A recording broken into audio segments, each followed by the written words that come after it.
प्रधानमंत्री जी के गरीब कल्याण के सेवा और सुशासन के 9 वर्ष पूर्ण होने के अवसर पर हम आप सबके माध्यम से, माननीय मीडिया के मित्रों के माध्यम से, हम जनता के बीच में जो 9 साल में हम लोगों ने काम किया है, जनता के हित में, देश के हित में, उन कामों को आपके माध्यम से जनता के बीच में रखने का हम लोगों का ये प्रयास है कि आपके माध्यम से जो 9 साल में देश ने तरक्की की है, देश के अंदर जो सुख सुविधाएं हमने उपलब्ध कराई हैं, कानून व्यवस्था जो बेहतर हुई है, हर गरीब को मान सम्मान इज्जत मिली है, उसको उसका हक मिला है जो पिछले 70-72 सालों में नहीं मिला था।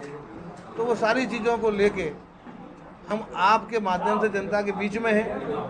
और ये 9 वर्ष जो है वो गरीब कल्याण के, मैं ये कह सकता हूँ पूरा देश और दुनिया मानती है कि ये भारत के इतिहास के स्वर्णिम 9 वर्ष हैं, गोल्डन एरा है ये हिंदुस्तान का। और इसके आधार पर दुनिया में देश सबसे ऊंचा सम्मान पाएगा जब 100 वर्ष हमारे आज़ादी के होंगे। बबीना की आर्थिक स्थिति को सुधारने के लिए, बल्कि मैं ये कहूँ कि बुंदेलखंड की आर्थिक स्थिति को सुधारने के लिए झांसी इंडस्ट्रियल डेवलपमेंट अथॉरिटी की घोषणा करना, जेबीडा, जिसके लिए 8,000 करोड़ का आवंटन भी कर देना, वो बबीना विधानसभा उसके लिए चुनी गई। बबीना का कोई गांव मोहल्ला घर नहीं बचने वाला जहां शुद्ध पेयजल ना पहुंचता हो। ये बबीना के लिए मैं समझता हूँ वरदान है। ये योजनाओं की अगर हम बात करते हैं तो ये 10,000 करोड़ से ऊपर की जाती है। जहाँ बबीना को 1 करोड़ रुपये नहीं मिलता था, लखनऊ में बबीना विधानसभा के हिस्से में 1 करोड़ रुपये नहीं आता था 2017 के पहले, आज वहाँ पे हजारों करोड़ रुपए आ रहे हो। बबीना वासी तो धन अपने आप को महसूस करते हैं। सबसे उल्लेखनीय हर गांव में बिजली के खंभे लग के कनेक्शन दिया है, राशन सबसे ज़्यादा बबीना के लोगों को मिला है, किसान सम्मान निधि संपूर्ण बबीना के लोगों को मिली है। तो हर योजना से तो बबीना के लोगों को लाभान्वित हम लोगों ने किया है। आवास बबीना के लोगों को सर्वाधिक मिले हैं। शौचालय शायद ही कोई वंचित रह गया हो, संपूर्ण लोगों को शौचालय हम लोगों ने दिए हैं। तो हर तरीके से बबीना को इस सरकार ने लाभ पहुँचाया। में पानी की बहुत समस्या रहती थी, पानी पैसों से बिकता था, तो वो समस्या कितने हद तक? अब पानी पैसों से कहीं नहीं बिकता, सब जगह मुफ्त या मिनिमम दरों में, जो मिनिमम दर सरकारी है पूरे देश के अंदर या उत्तर प्रदेश में लागू है, उन्हीं दरों पे पानी सब जगह उपलब्ध है, मुफ्त है या मिनिमम दरों पे है। पैसों से पानी कहीं नहीं बिकता। ये बात बिल्कुल सही है। कहीं कहीं गर्मियों के समय में मई जून जब बहुत ज़्यादा बुंदेलखंड तपता है, पानी के स्रोत जब एकदम कम हो जाते हैं, उस समय 10-15 दिन के लिए दिक्कत आती है।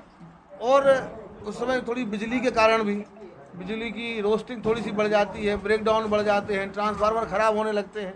इस नाते थोड़ा सा क्रिटिकल समय ये होता है। पानी की व्यवस्था उपलब्धता में कोई कमी नहीं है। हमारे नेटवर्क पूरी तरीके से तैयार हो चुके हैं। लगभग सभी क्षेत्रों में ये व्यवस्था लागू हो चुकी है। कुछ क्षेत्र रह गया है जो मैं समझता हूँ महीना 1.5 महीने में वो संपूर्ण संतृप्त हो जाएगा, कोई बचने वाला। साल में बबीना विधानसभा क्षेत्र में रोजगार के लिए कितने काम हुए? रोजगार के लिए सबसे ज़्यादा काम हुआ। अब बबीना के लोग बाहर नहीं जाते। आगे आने वाले समय में बबीना में लोग अपना जीवन यापन करने के लिए, अपने मुकद्दर को सिकंदर के रूप में परिवर्तित करने के लिए बबीना में लोग आने वाले। मुकद्दर का सिकंदर बनना होगा जिसको, वो बबीना में आएगा। जेबीडा में अपनी फैक्ट्री लगाएगा, जेबीडा में अपना व्यवसाय करेगा, जेबीडा में अपनी कॉलोनी विकसित करेगा। यानी कि अब जो झांसी का जो बुंदेलखंड का जो हब बन रहा है वो बबीना बन रहा है। आप आगे आने वाले 5 साल में बबीना और नोएडा, इन दोनों में अंतर नहीं कर पाएंगे 2030-32 तक। यानी नोएडा घुमाओ चाहे बबीना घुमाओ, दोनों एक सही लगेंगे आपको। अब 400 किलोमीटर नहीं जाना पड़ेगा, 4 कदम पे ही आपको वो आनंद मिलेगा। 1500 करोड़ की परियोजना, जहाँ 15,000 रुपये, भाई साहब चंदेल साहब, जहाँ 15,000 रुपये झांसी के बबीना को कोई देना मुनासिब नहीं समझता था। सपा बसपा की और कांग्रेस की सरकारें, अगर उन्होंने ईमानदारी से काम किया होता तो हमारे बुंदेलखंड और बबीना और झांसी के लोगों को 40-50 साल तड़पना नहीं पड़ता। ये तो हमने, हमारी सरकार ने, हमारे मुख्यमंत्री, हमारे प्रधानमंत्री, हमारी दीदी उमा भारती जी ने इस परियोजना को जनता की तड़प को महसूस करके 1500 करोड़ की, और बुंदेलखंड के कारण पूरे उत्तर प्रदेश के लिए 10,500 करोड़ की है। झांसी के भोजना से मोदी जी ने इसकी घोषणा की थी, शुभारंभ किया था, और आज 3 लाख करोड़ की परियोजनाएं बुंदेलखंड और उत्तर प्रदेश और देश में चल रही है पेयजल की। पानी नहीं दे रहे हम लोग, हम पानी के साथ साथ दवा भी और स्वास्थ्य भी दे रहे हैं, ऐसा पानी जिससे कभी कोई बीमार ही नहीं होगा, कोई पेट की बीमारी नहीं होनी। योजना 1100 करोड़ की केवल झांसी के लिए चल रही है, 1100 करोड़ की।